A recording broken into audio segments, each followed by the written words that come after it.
Greetings, everyone. My heart is filled with joy to be back with my soul brother, Ke'oni Hanalei, and to be in conversation together today about Lemuria.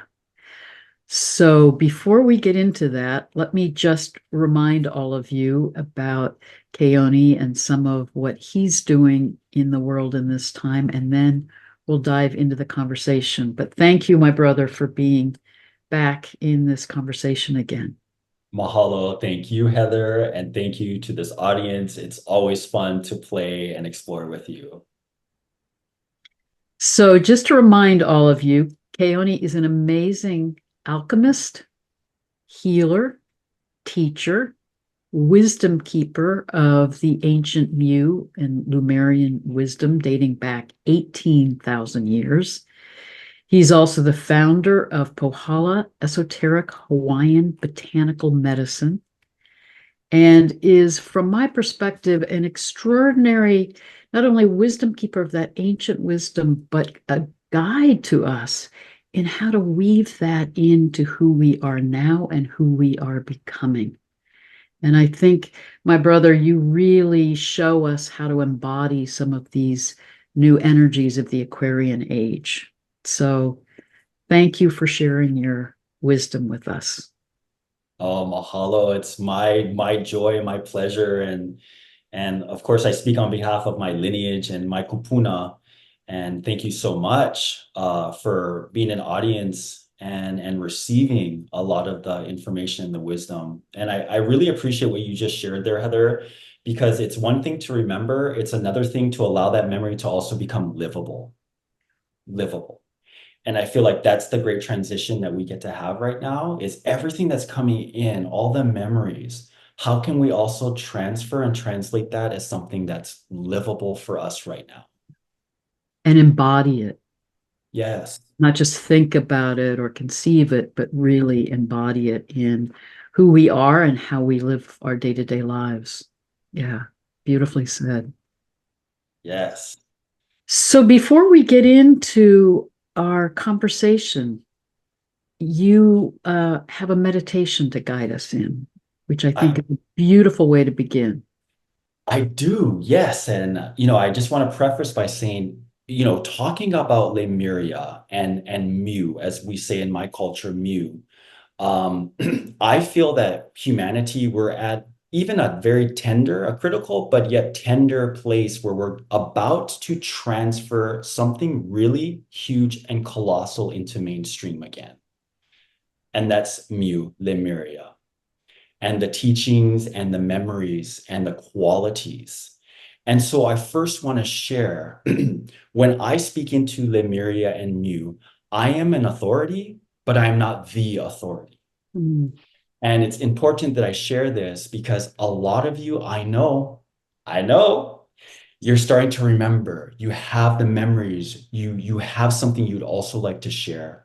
One of the disruptions of academia is academia has turned into this kind of subordinate and submissive culture where only a few get to determine the beliefs of the many. And so perhaps we hold in and we don't share our memories because we become immediately subordinate to someone else that we deem an authority. Mm. And so I want to share, as I talk about Mu and Lemuria today, I might be bringing up names, dates. This is only a point of reference for you. Okay. Allow your inherent memory to also come forth.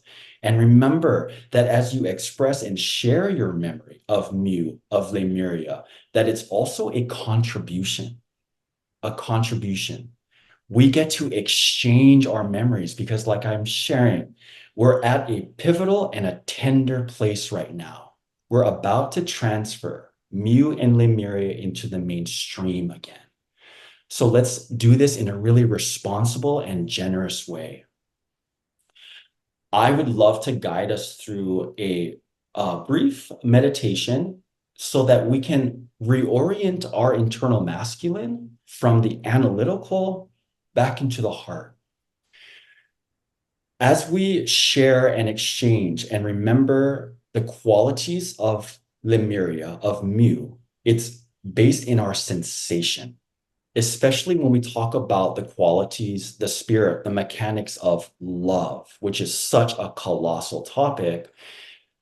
Let's come out of here, out of the idealization of it, the projection of it, and let's bring it back into our heart so that it can be felt once again. One of the disruptions of patriarchy is that our internal masculine is not touched by life. It's not touched by life. That's why we can go into the idealizations and the projections without coming into that proper experience of it. For me, that to which determines true authority is to experience it, not to idealize it. So let's come into the heart so we can feel our conversation today. Beautiful. Yes, thank you, Heather. I would love for all of us to meet the masculine where it may be. And I'm not pointing fingers and saying yours or your masculine resides in the analytical. But if I look at the exterior conditions and the collective, it's quite clear to me that on a collective level, this is where the masculine is residing in the analytical. Now, for me, I remember that the only reason that I should ever only be predominantly or exclusively in the analytical is if my life is in imminent danger. If I am in a true crisis. For me, that is the definition of a true crisis, is life is in imminent danger. Many of us function in a crisis all day, every day. The collective, it seems, is in that fascination. And so we are in this idea of constant crisis. So let's invite our masculine from the seduction of a crisis. I will ask us to place our hands on our head. On our head, let's just meet the masculine where it may be, in the analytical, right? Let's touch. Now, the masculine speaks the language of practicality. Yes, yes, and blessed be practicality. So let's speak the language of practicality so we can connect with our internal masculine. Now, let's observe our immediate environment, okay? Let's just look around, just observe the immediate environment, and let's report back to our masculine what we observed, and let's tap into practicality of the senses, such as, what do you see? I see a wall with beautiful beige paint. Outside my window, I see trees moving gracefully in the wind. Heather, what are some things that you see? I see a beautiful photograph of one of my favorite places on the planet, Yosemite, right in front of me. I'm seeing the dance of the shadow of hummingbirds on the hummingbird feeder just through the window. I'm seeing beautiful colored bottles of essential oils. Glorious. And let's go further into the senses, right, friends? And let's now report to our masculine, what do we smell? Start to smell. I smell turmeric because I have a mist of turmeric that I sprayed before I jumped on to have a conversation with Heather. So reporting to your masculine what you smell. Report to your masculine what you taste, what you hear. Report to your masculine what you hear at this current moment. Now, we're compiling all of this information to which we're now transferring to our masculine in a very practical way, speaking the language of the masculine in practicality.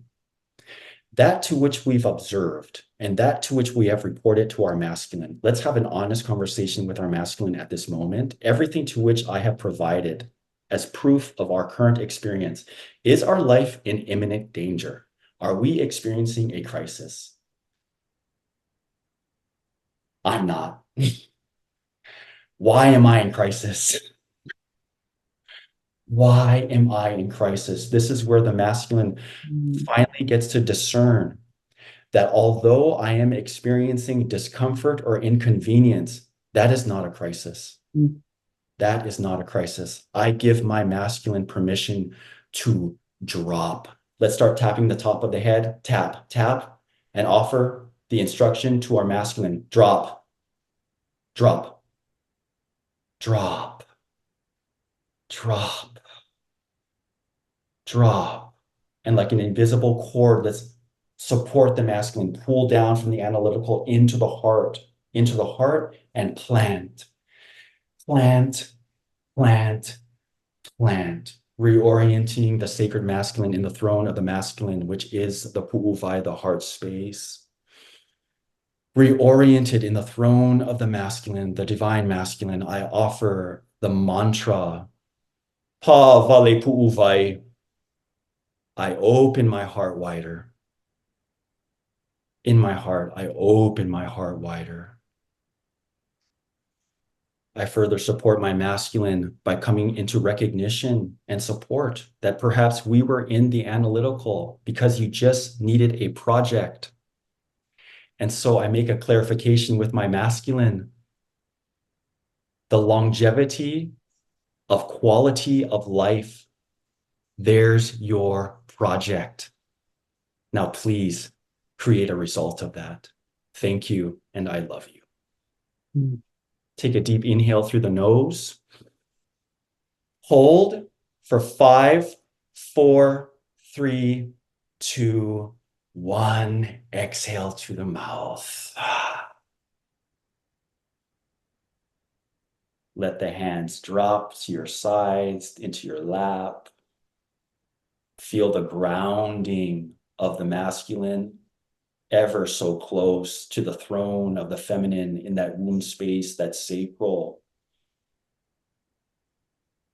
The belonging of the feminine now experienced by our masculine, situated in the heart, no longer fixated in the analytical because of a misconception of crisis.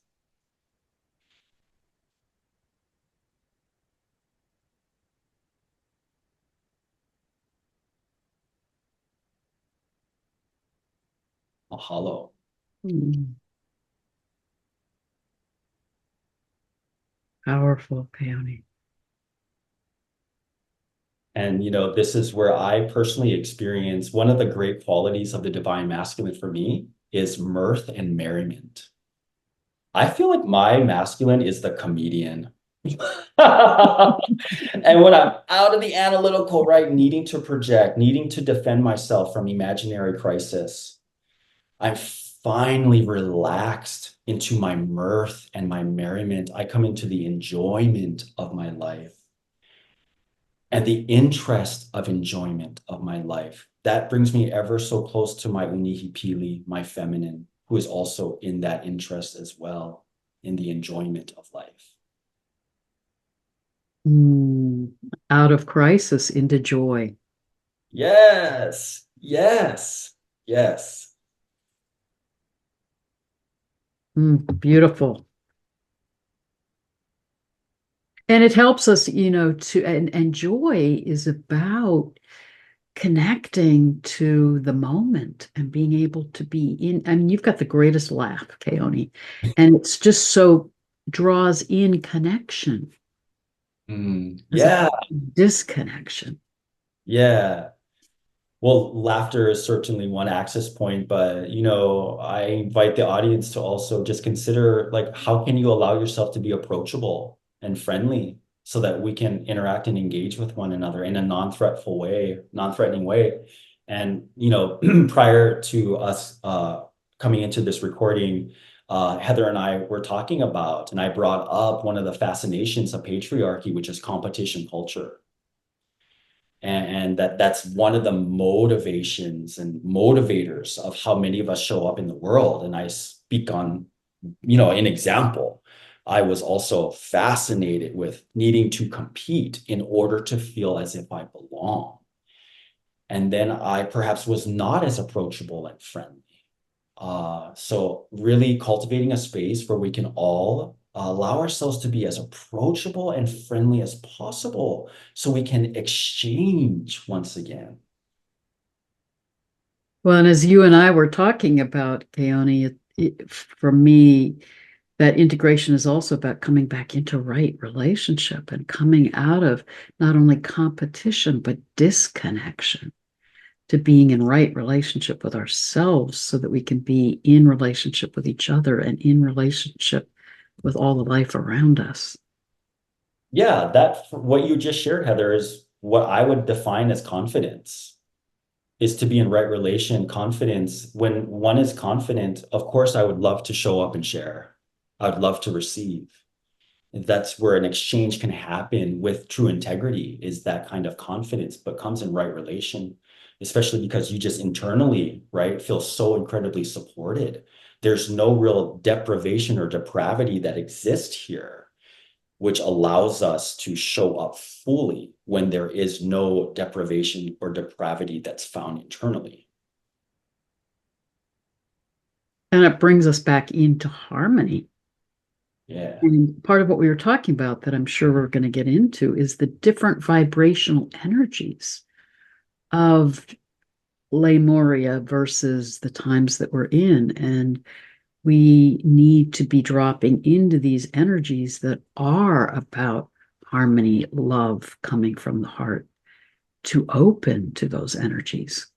Yes, yes. And that's exactly why, that meditation can be supportive and helpful for us, is when we exchange this information, when I share this information, that it's not so much being only received in the analytical, but also in that heart space as well.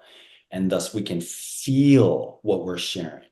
And this is a really, really critical piece when it comes to Lemuria and Mu energetics, is it must be felt, Mm. not idealized. So, share with us some more about the location of Lemuria. Yes, yes. One of the sure, I'll say it, controversies of Lemuria is the lost continent. What happened to it? Where is it now? And I would love to offer a memory that comes from my own memory, but also the lineage to which I have access to. So if some of you aren't familiar, I have access to 1017 generations. My family have really preserved the doctrines of Mu in what we call an olihelu. It's a genealogical chant that we all learn. And this chant puts an emphasis and recognizes every single generation and qualities of each of those generations. And so we see a theme and a story that perpetuates itself and is preserved through the ages. And so I have access to that first, what we call the founder, who is Mahat. And what I share is honoring what Mahat shared in that time, but it also honors what I remember. And because what I remember can be referenced to this timeline, it also offers me a kind of confidence in that I feel like I have a point of reference, but I also feel very supported in what I'm sharing, how I'm sharing it as well. So I have access to this timeline and this genealogical timeline that has preserved a lot of these doctrines. Before I go into the location of Lemuria, of Mu, I would actually love to begin the conversation by just touching base on the previous universe. And the previous universe is what we call, it's just it's a vocal or a sound symbol. Okay, it's not meant to be definitive, but what we call Marana. Now, the quality of the previous universe is really inconceivable for us here. And perhaps part of the arrogance of the human is that we must reference everything by what we're experiencing right now. Otherwise, we invalidate its existence. The previous universe, it's really inconceivable for us. But something really cool is my elders, my kupuna, said, they told me this when I was really, really young, and it's a story that keeps coming up, but they said, boy, everything you need to know or remember about the previous universe is in the body and the behavior of the octopus, Mhm. of the octopus. So in our doctrines, the energetic, the quality of the octopus is the only species that exists in this universe that existed there then, which also means that it transfers and it holds the codes of the legacy of that universe. Huge, huge.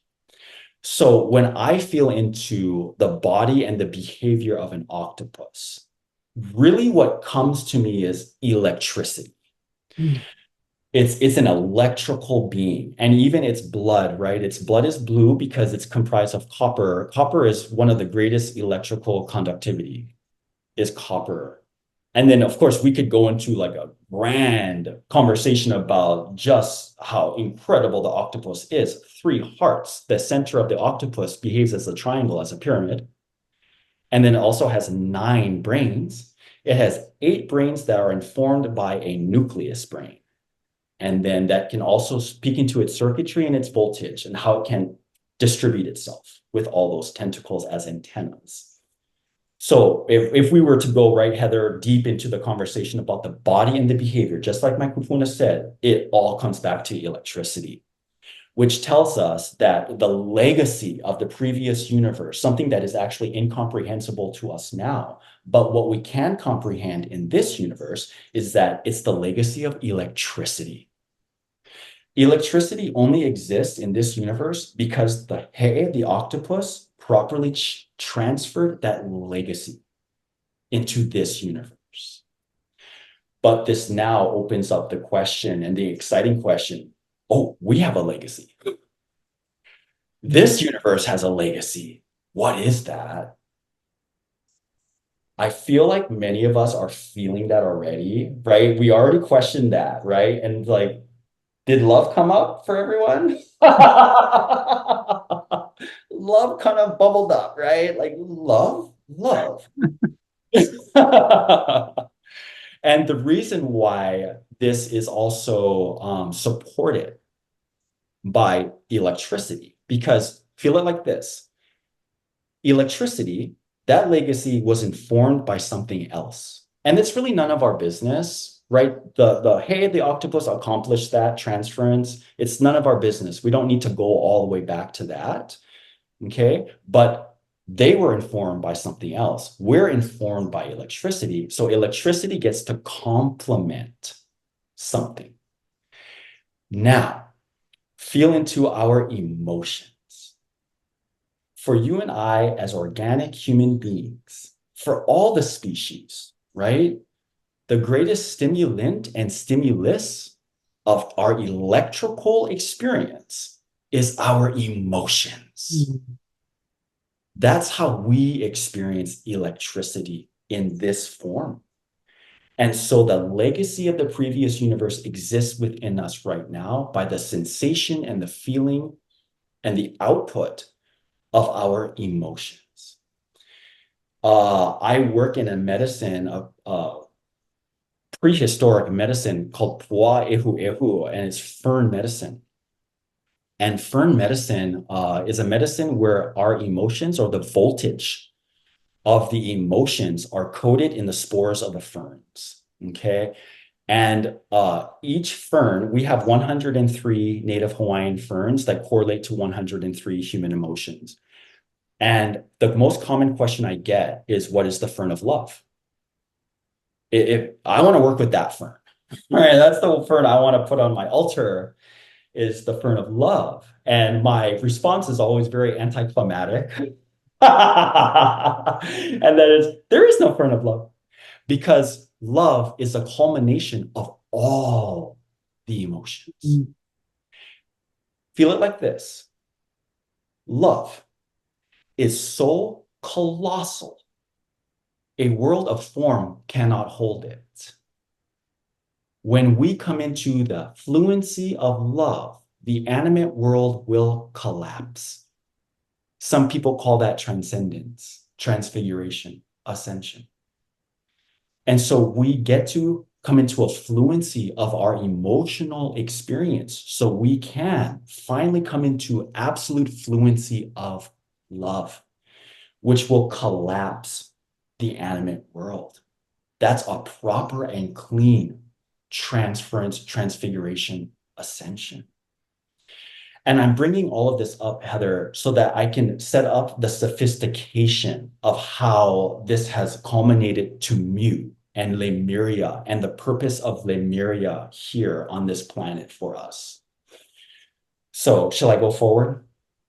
Yes, this is just amazing. My mind and heart are going in so many directions with this. But if I could just make one comment, Keoni, Yes. feels to me like some of the experience of this reality too is about magnetism. Yeah. And we're merging electrical energy and magnetism, and that is the emotional expression and the embodiment here. But then as we elevate into love, we move into a whole other dimension. Oh, thank you so much for just setting that up for me. Because that's what I was just gonna go into. We're often on the same wavelength, my brother. Yes, yes, we are, sister. So when civilization was established, civilization is established with an experiment. Experiment. We're all experiencing an experiment. And after the cultivation of the planet, which made it compatible for organic life to exist, and this may be another story at a different time, but the plasmic beings, what we call the Meane, were the ones who cultivated the atmosphere to make it compatible for organic life, you and I, to exist. After that was accomplished, they turned themselves into the water. And so the water is actually in our story, in our doctrines, the water is actually our ancestors, the plasmic beings. And when the energetics of the mu arrived here, after it was now compatible for us to exist in form here, we have an experiment. And the experiment is what is known as AlohaMa. AlohaMa means self-reflective love. And so when you talk about that magnetism, we're reconciling the spaces that are in between when it comes to the perception of form by way of self-reflective love. We're merging the space in between to come into the nucleus or the totality of the fluency of love. Now, the way that we know this and understand this is Source itself, the energetic of Source, had the first intelligence. And the first intelligence is, I not only want to be love, I want to give and receive it as well. And so Source separated itself from itself so it could love itself. Mm. So love can be self-reflective. And we remember that. And I speak on behalf of my lineage. I speak on behalf of my memory. I am a authority. I am not the authority. But the primary experiment is AlohaMa, self-reflective love. Of course, this brings up the question and the inquiry, well, what is love? And I feel like that's something that we're all coming into this reconciliation with. And the reason why I had us drop into the heart, because it seems as if we're coming into a reconciliation of love only in the analytical. We're forgetting that it's a sensational experience. It must be felt, just like the emotions. They are informed by the sensation of it. So removing from the analytical. So now this civilization of mu in the experiment of self-reflective love. They were highly informed by the vibration of love. The vibration, because it was also their output. Okay? Output is also contribution. So whatever that vibration, and that's why I preface this by saying, of course, we're going to come into the conversation, how can we reconcile or even define what love is? Because that also gets to become a vibrational output that we're also offering. So this vibrational output called love was really what was sustaining, or it behaved as the scaffolding of what our perceived reality is. Now, I'm going to transfer us into the location of mu. Did that feel coherent, sister, as I brought us? Totally. Okay. Okay. Because as you know, sister, I can get super scorpionic and just go. I'm But with you there. yeah, okay. Organization. Yes. Here we go. So now, talking about the actual location. Because here's one thing that we do know and that it is agreed upon is that Mu, Lemuria, existed in what is now the Pacific Ocean, and what perhaps many people may not remember or be aware of, but it also existed in the Indian Ocean. Okay, so it's Pacific and the Indian Ocean. Now, if we look at the topography of the ocean floor of the Indian Ocean and the Pacific Ocean, and we even, go by way of bathymetry, which is the actual mapping of the ocean floor by way of the sonar, it doesn't add up that there's a sunken continent. And this is one of the reasons why this has been discredited and this has been called fantastical. It's because even with the evidence, right? The evidence of bathymetry, no, there's nothing sunken. There's no evidence that anything even existed. But yet we have these huge voids in the Pacific and the Indian Ocean. Huge voids. So remember, vibration is key. Okay? Vibration. What we remember, and let me bring in Helena Blavatsky, because those of you who have perhaps studied, right, Lemuria or Mu culture, you'll find yourself studying Helena Blavatsky, and she is a 19th century metaphysicist. And blessed be for Helena Blavatsky, because she was one of the pioneers of actually bringing Lemuria, the conversation, into a kind of mainstream. It remained very secluded, but at least she was able to bring it out, and it has been accessible because of her. Now, even Helena Blavatsky, she had located Lemuria, Mu, this landmass, in both the Pacific and the Indian Ocean.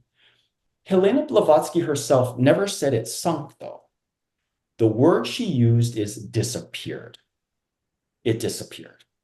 And when she shares it disappeared, she actually says because of subterranean fires.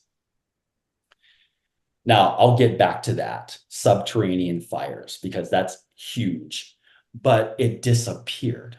Mm. Now, come back to Mu Hawaiian culture, where we have the same exact diagnosis for what occurred to Lemuria, to Mu. And just if I'm confusing the audience right now, Lemuria is like a modern mainstream, a term to transfer the energy.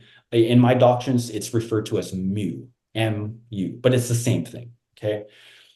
In our doctrines, we also share that memory that it disappeared.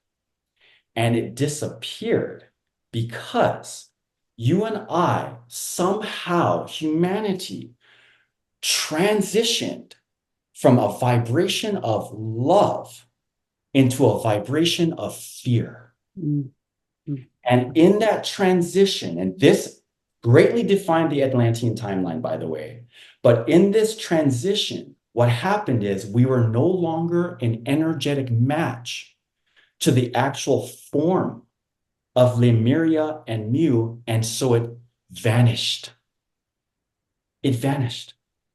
And that's why we can't find evidence when we look into the topography of the ocean floor of the Indian and the Pacific Ocean, and why this story is so discredited. But it didn't sink. And this is just remember, I am a authority, I'm not the authority. It didn't sink, it vanished. Because we're no longer an energetic match of that vibration of love. We are more invested or interested and influenced by the vibration of fear, which is not an energetic match, and therefore it vanished. And I like to share it like this, Heather. The great thing with this, and this is actually a safeguard, right? Wonderful. This is how sophisticated Lemuria Mu is. This is a safeguard. It says, this is to ensure it's not corrupted. Yes. So we're going to vanish altogether until the time that we once again vibrate truly in the sensation of love. And what will happen? Lemuria, the continent, will spontaneously reappear. Just like that. It's never actually been lost. It's just gone into that other frequency, or it's been in another frequency, another dimension. We Right. are the ones that got lost, actually. Yes. Yes, it was that great shift where fear first became just a curiosity and then it became a complete obsession. When do you think this shift happened, Keoni? Good question. So, in our previous conversation, Heather, you and I talked about the fall of Mu. And I believe that was an activation point. And this is a good conversation because a lot of people will ask the question about the vanishing of Mu, like, did it all happen all at once? Like, so the subcontinent in the Indian Ocean is known as Kumari. Did Kumari disappear first, or did they all disappear together? I believe it was a titration. It was gradual. And I'm going to get to one of the clues and codes of Hawaii, and that Hawaii is an actual relic or something that's been left in the vibration of Mu. And I'll tell that by way of translating its name, Hawaii, its true name. So I believe that it initially began when the energetics started to become disrupted in the fall of Mu. And in our conversation, Heather, I translated the fall of Mu. It's not a war. And I want to make this point again, is that war did not always exist. It did not exist in Mu. Remember, we're talking about the vibration of love, of the sensation of love. The war cannot exist in that. And so it did not exist. The fall of Mu was where we came into a fascination of attachment, possession, where we became so invested in the beauty. And this is how innocent it is, invested in the beauty of this world and the beauty of one another, that things began to hold meaning.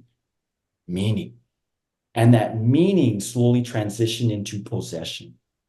And I can even speak on my own behalf. You know, when I've lived in certain locations on the planet, especially in Maui, where I'm like, oh, it's so beautiful, I actually become attached. I'm like, I don't want to leave this place. You know, gosh, if I ever have to move out of this place, I don't know what I'm going to do. And so that is an example of the fall of Mu. We became attached to things. That was the initial activation into fear, because you got to feel it like this, Heather.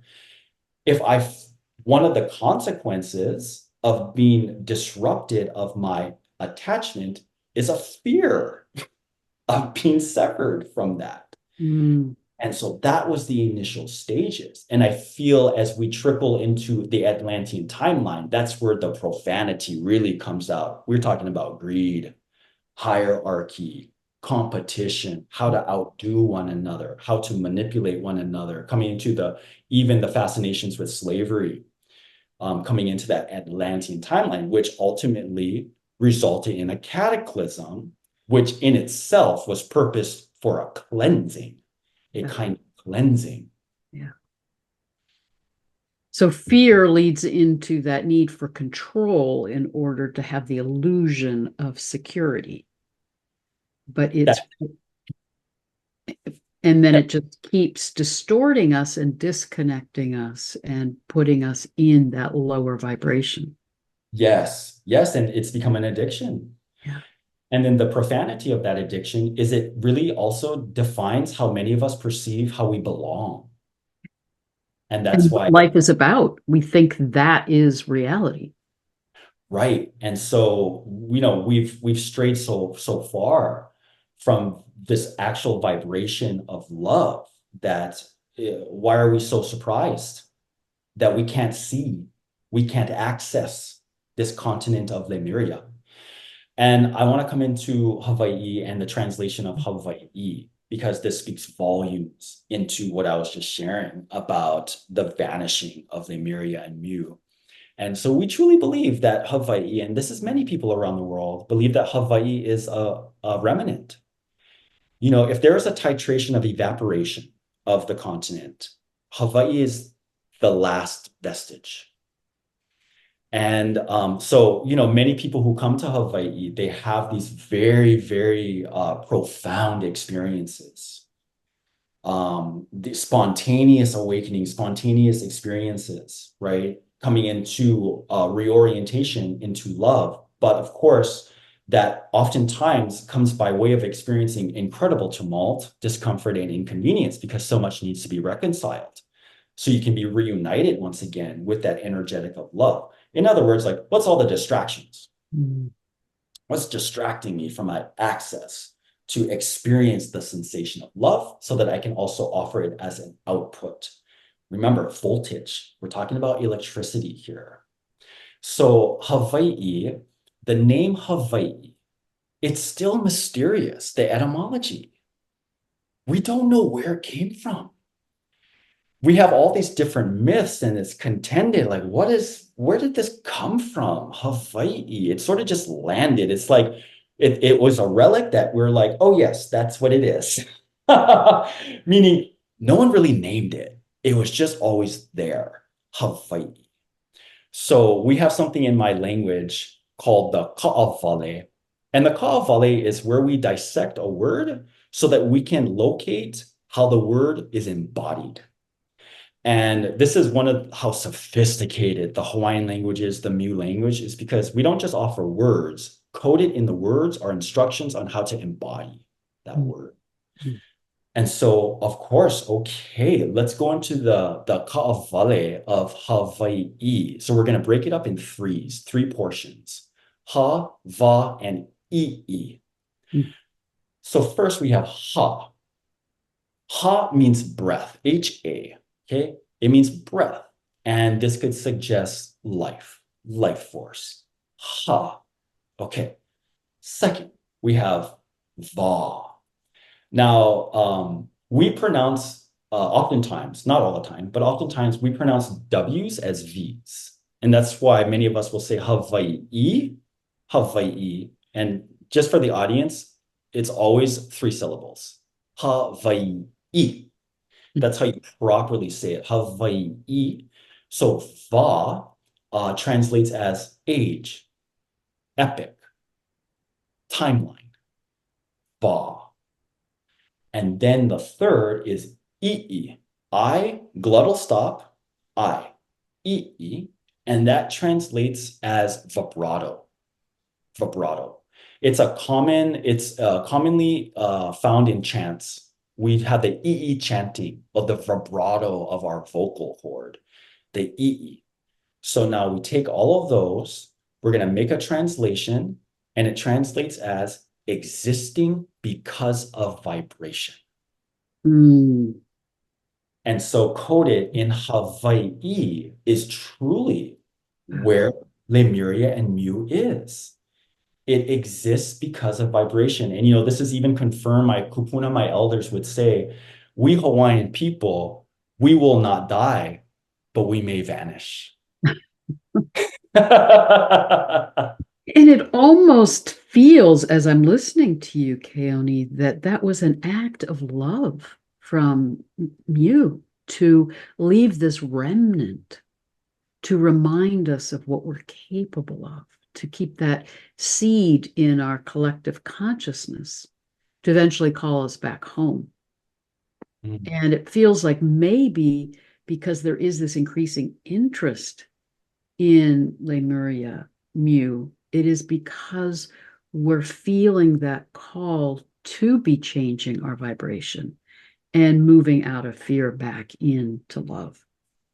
Oh, yes, Heather. And, that's why I love even the story of how we cannot definitively locate the etymology of Hawaii. And I believe it is a code that was left for us to reorient ourselves into how can we once again reconnect with Mu, with Lemuria. And then just in the name itself, it says, I exist because of vibration. And so it's an invitation to reorient ourselves into the appropriate vibration to which Mu, Lemuria exists in, which is love, this vibration of love. So as humanity reconciles this fascination with fear, we can once again begin to exude the voltage of love. And just remember too, what the ferns teach us. They say, in order to truly ascend, in order to truly transfigure, just be love, because the energetic of love will collapse our perception of an animate world because it cannot hold it. And that's how we transfigure. And as you and I were talking about before getting on the interview, that energy of love does not split off from other emotions or our experience of embodiment. It just holds it all in wholeness, Yes. it all in that vibration of compassion, of unity. Yes, yes. And that's part of the sophisticated software, is the emotions to which we all experience. Because love is so colossal, it was purposely fragmented in all these different emotional qualities. And my fluency in all these emotional qualities brings me closer, right? That magnet brings me closer to the energetic of love. And thus, then we bring up the conversation. Wow, what would it be like to be in Mu, in Lemuria? Because what did I just share? I said that love will collapse a world of form. So now we're existing on this continent, but this continent is not just comprised of form. It's not just animate. It's something so much more. And especially when we have that conversation about it's inconceivable to even conceive of what the last universe is, it's even just as inconceivable for us right now, especially in the interest of fear, of what the experience of existing in Mu, in Lemuria, truly is. And as you were saying, again, before we got on to the recording, Keoni, as we reclaim that energy of love, it doesn't mean going back into what was, but it's supporting us in integrating this journey that we've been through, where we are now, to move into a whole new vibrational reality. So we Yes. have to surrender to that mystery, to the unfolding of where this love will, how it will reform us and help us in that ascension into a whole new way of being. Yeah, Heather, because now you're talking about transferring the legacy of love properly into another universe, which is really the conversation we get to have once we've confirmed love, right? Let's come back into the experience of love, because if we are to transfer that love or evolve that love into the next universe, look at the octopus. The octopus did that successfully. Like, blessed be the octopus. We get to be like octopus and transfer our legacy, right, into the next universe.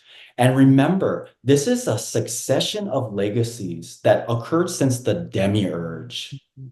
And I always share it like this. Are we really going to be the ones to disrupt that? Mm. That line of legacy, that succession of legacy that has occurred since the demiurge, and everything, all the energetics have been successful. And we are at a choice point right now. We are at a grand disruption right now. And we get to reorient ourselves. And I truly believe that the reorientation comes by way of, what is the sensation of love? Can I come into a fluency of love before I'm a proper ambassador? If I don't have the fluency of love, I'm really not an authority to transfer that into the next universe. And to be in that transference and that transmutation, we have to let go of fear. And as you're saying, honor that mystery and power of that evolutionary process that's unfolded across the ages. Yeah. Honor and trust this alchemical process that we're in, that's forming us, forging us into a whole new way of being and new vibrational frequency.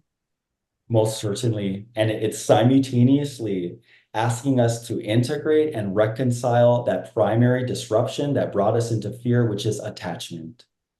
Because as we evolve, right, as evolution occurs, the speed or the oscillation of that is constantly allowing us to become refreshed. And if we're holding on to old narratives, old ideas, old identities, we're preventing our own refreshment.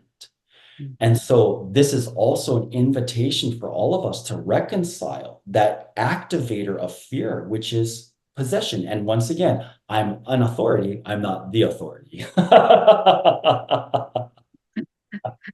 That's great. Let me circle back, Keoni, because this keeps coming up for me. What were the subterranean fires?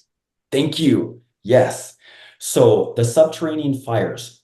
Remember, I was talking about how our primordial ancestors, the plasmic beings, we call them Meane'e, when they cultivated the atmosphere that made this planet compatible for organic life, carbon, carbon, carbon, hydrogen bond based composite of anything that's organic is ultraviolet light from a star. In our doctrines, we believe that that is how a soul is able to locate something to occupy, is that ultraviolet light from a star, carbon, carbon, carbon, hydrogen bond, that organic. And so when the Meane, the plasmic beings, when they accomplished the design of the atmosphere, they turned themselves into water, and a large majority turned themselves into the inner earth waters, the primary waters, what we call the Evi Hilovai. Now, what's so important about the inner earth waters, the purity of those inner earth waters, is that is the water that truly holds the code and the memory of the demiurge. And so when we talk about the succession, right, of legacies of each and every universe, the inner earth waters hold the code of everything that transferred through. And so we have clear access to the demiurge. Now, when that disruption happened, and there are the subterranean fires, and I so appreciate Helena Blavatsky for presenting it in such a way. The inner earth fires, or the subterranean fires, for me represents an extinguishing of the inner earth waters, Wow. or an Wow. extinguishing of Or our an access, evaporation. yes, of our access to the demiurge. And no wonder we experience amnesia now. You know, that's another thing that the Mu, the civilization, they didn't have amnesia. They knew very well who they were, what they're doing. They knew very well. You know, the evaporation of the inner earth waters, or our access to the demiurge, also incited incredible amnesia, which then transferred that initial fear into what it turned into in the Atlantean times. And for those who don't understand it, explain what you mean by demiurge. Oh, yes. Demiurge is the beginning of all beginnings.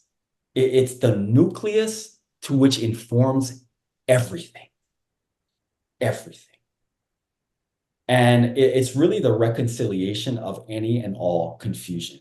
It's the spark of what we know to be consciousness, is that demiurge. And, you know, many of us, based upon our lineages, we all have very different translations of how we can put a definition to that demiurge. For in the Hawaiian culture, we have an energy known as uli. Uli, it's actually a feminine energy, and it's the explosion. It's the explosion of creation. And that's why it's unfortunate for me to see in academia that volatility has somehow been translated as violent, Mm. when volatility is really part of that demiurge and the explosion. It's actually generous. You know, that Great. explosion, yeah, it was offering, it's generous. It's saying all potential, you may select all potential. So those subterranean fires evaporated those deep primal waters that held the memories. And yet, I love how there are these remnants that get left to help us remember and reconnect. Hawaii is part of that. But I've also heard you, Keoni, talk about the fluid in our spine and how we can tap into those memories, those Akashic records within us. Mhm. Yes. And in my culture, we believe that the Akashic record for us human beings is found within our spinal cord, and specifically in the fluids in the spinal cord, the cerebral spinal fluid that mixes with the secretions of certain glands in the brain. They create a kind of elixir or the human essential oil, which behaves just as those primary waters, inner earth waters do. And you got to also feel it like this, as far as like our body, right? That is our inner earth, right? Our spinal cord is very center of who and what we are. So it behaves as our planet. It creates a kind of fluid. It holds a kind of fluid that behaves just like the inner earth waters. I do want to share this about the inner earth waters in that they're returned. Our planet, once again, is full of subterranean water, which means we have access. So all conditions are compatible, Heather. Well, and what's beautiful, if as you're saying, we are a mirror of what's outside of us. We are a mirror of the earth. So it's now in the earth, but it's also within us. We can find that and those memories and that connection, that thread to bring us back into love and wholeness is always within us. Yes, most certainly. Right. The planet, of course, is a resource, but many of us forget I'm also a resource. I'm also a resource. And so I can come into a fluency of my own inner earth, right? Do I have access to that inner earth waters within me? And can I read it? Do I have fluency? Can I transfer that as a voltage that can be offered as a kind of contribution? So I'm also exuding that vibration of love once again. The more and more of us who contribute that vibration of love, the more and more that we will see and experience the resurrection of Lemuria, of Mu. And I don't know how this will play out. Will it be spontaneous? All of a sudden, boom, it's back? Or is it going to be a titration? Just as it disappeared, according to my memory, that it was a titration as it disappeared, little by little by little by little. Will it reappear in that same way, or will it reappear all at once? But I do feel that we are destined to experience the resurrection of Lemuria, of Mu. If we can all come back into a fluency of the sensation and the experience of love. And just like we're sharing, Heather, part of that fluency is also to reconcile this fascination with fear. So how would you guide people, Ke'oni, in how to be on that path, to release the fear and open more and more to that frequency of love? Yeah, the way that we opened this conversation about supporting our internal masculine, I feel is where we can begin. And, many of us have translated the masculine, what it currently is perceived as right now in patriarchy, as some sort of monster. And so there's almost a rejection of it. And many of us only want to punish that masculine, but also feel into this, Heather, our masculine internally and collectively, it's actually being very abused. It is being abused. And wounded. Yes. And many of us are the abusers. And so how can we reorient our masculine from that abuse? Part of that is to truly come out of crisis fascination. Because as we know, we're brilliant. We are brilliant. So if we have an addiction to crisis, if we can't find it, we're going to create it.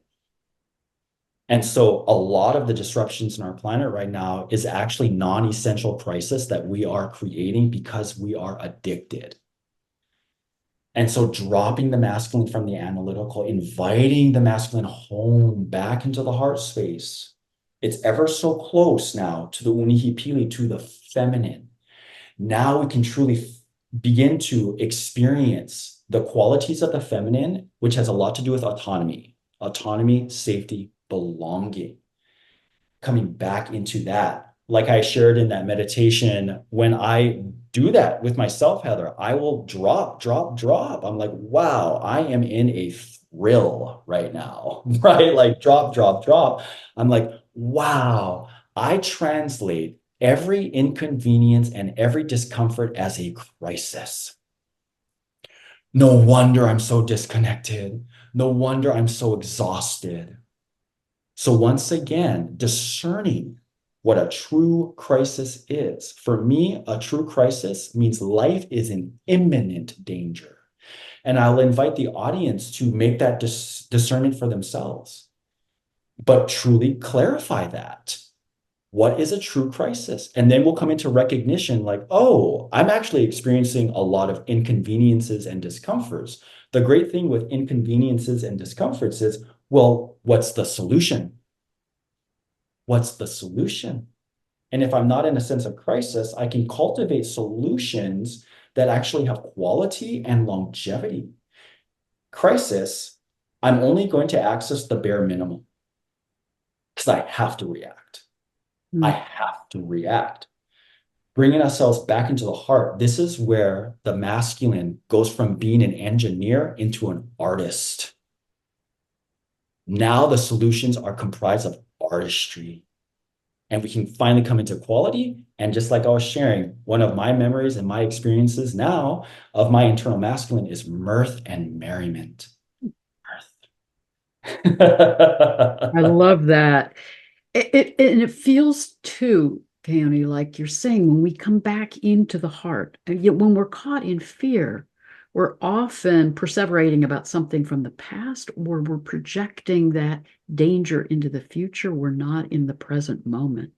Mhm. And when we come back to the heart, we're also able to be in our own healing process and begin to hold space and compassion for whatever we feel, including the fear, which allows us to not be identified and mired in the fear, but to witness it and hold it with compassion so that then as we heal, we can come more and more into that self-love that then can emanate out in that self-reflective love. Yes, Heather, what a beautiful protocol. And that's it. It's proper integration, and even proper integration of fear. And how can I properly integrate that? Sometimes it's by disrobing it for what it's not. This thing I've called fear for so long that I'm so repulsed by, it's actually this. Can I negotiate with this? Can I work through this? And then can I invite it into my love? Yes. Yeah. Yes. You know, all energetics that I work with, oftentimes, especially the disruptive ones, they're just confused. And when I approach, they come to me and they say, we just need a leader and a hero. And I'm like, I volunteer. I will invite you into my love. Oh, I love it, Ke'oni. It reminds me of that Rumi poem where he talks about, if anger's at the door, fear's at the door, invite them in, invite them to your table for tea. It is about opening that space for reconnection, reweaving those aspects of ourselves to come back into wholeness. Oh, Heather, thank you for sharing that. And blessed be Rumi. You know, that reminds me of what I truly know to be the antidote to war and war culture. And that's mutual respect. You know, when you invite something in, they don't feel rejected. It doesn't feel shamed anymore. It's now more willing to begin a negotiation. And when that invitation is offered, respect begins. And I share this with myself, and this is how I gauge, Heather, throughout my day, is that to whom I respect and that to which I respect, there's no way I can harm it. That's the antidote to war and war culture. And so personally for me, if I have a desire or want to harm myself in any way or harm someone else, it's very clear to me I'm not in true respect right now. And I get to reorient myself so that I am in the application of that war culture as well. And notice that everything that we're speaking into, Heather, has a lot to do with inviting the masculine back into that vibration of love. Not to even tell the masculine, there are this that you must earn your pathway back to love, or you are banished of love. It's an invitation of that masculine, that wounded masculine, that confused masculine back into love. So that once again, that is our output. Remember, masculine is very verb oriented. It's how we act upon things. It's our action. When we give the output of love, which is our energetic match to once again vibrate with the energy of Mu and Lemuria, our masculine must be part of that design. So part of this healing is the reweaving, the healing of the masculine and the feminine to bring them back into right balance, right relationship, right wholeness. Yes. And before we have to close, Ke'oni, you're actually going to be offering a 3-part series that is about how do we reclaim that energy of the sacred feminine to be bringing these energies more into balance. Can you say some about that? Sure. Yes. Thank you. And I will invite the audience in mid May to the first part of June. I'm hosting a 3-part series virtual, so everyone's invited. And the topic is the comprehension of symbols, the spirit and mechanics of a feminine shift. I truly believe that the energetics of the feminine has been a kind of moratorium because our focus has been on the masculine. But what's so great about that is that means that the feminine has remained in a kind of purity because of that moratorium. And so it's about guiding our masculine back to make contact with the feminine. That's part of the feminine shift. And it comes by way of coming into a fluency of symbols because our masculine must also be able to analyze that relationship as well, give certain kinds of definition so that it feels safe. It can relax into that. And so, like, for instance, the second part of this series, it's the abdication of patriarchy. Yeah, let's talk about it. What does that mean? What do we get to do? What is the protocol? What's a software of the abdication of patriarchy? Of course, the conversation, what is patriarchy? Why are we so fascinated? And then we can perhaps come into the resolution that, okay, we have completed that. We have outgrown that. It is accomplished. It is time for us to once again open that spring of the feminine who has been in moratorium and to once again create that right relation so our masculine can once again feel supported by the feminine, and the feminine, the energy to which the feminine represents, can finally be transferred as actual results, meaning livable. This sounds like such a powerful series, Ke'oni, and I'll put the link below. And part of what's so powerful in what you're describing is that, again, to move out of patriarchy, we need to not just reject it and try to disconnect from it, but to honor what we've learned in the journey, to hold with compassion the ways we've gotten out of balance in that journey, to be able to open to those energies of love and come back into a higher level integration and wholeness.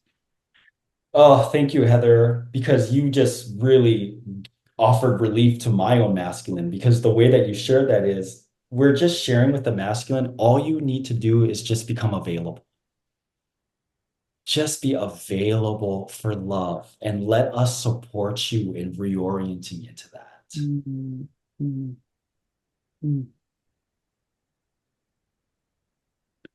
Thank you so much, Ke'oni, for being in this conversation, for the wisdom that you carry, for the vibration and voltage that you emanate, that is helping us remember, reorient, so that we can resurrect ourselves and move into this higher vibration and come back into the energy of love.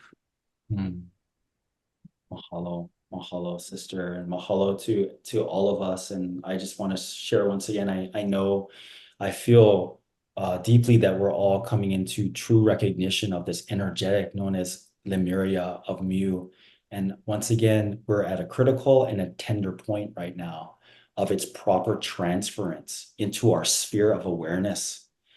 And so let's truly ensure that we dance with this energy in the most responsible way. And like we're sharing, one of the most responsible ways to dance with this energy is to reorient ourselves back into the actual experience and the sensation of love. So just begin to play with that yourself. Part of playing with that, you'll also become super aware of how fascinated fear has become. Yeah. And that's also really critical, is to become aware of that. Be like, wow, where in my life, situations, circumstances, environments, and interactions, where is fear always popping up? And then negotiate with that. How necessary is that? How essential is that? Can I insert love into that space? Can I pour love into that as well? And then remain available to experience the consequence of that shift, so that I become the actual authority of that shift as well. That's where we begin to exude that vibration of love once again. And thus, Lemuria, Mu, the continent, the culture, the qualities, what you will once again resurface, reappear, and become accessible to all of us. Mm, may it be so. Mm. Thank you, dear brother. Thank you. And blessings and love to all of you. Thank you for how we are as a community supporting each other and letting that fear melt so that we can open our hearts more fully to love and support this profound healing shift. Blessed be.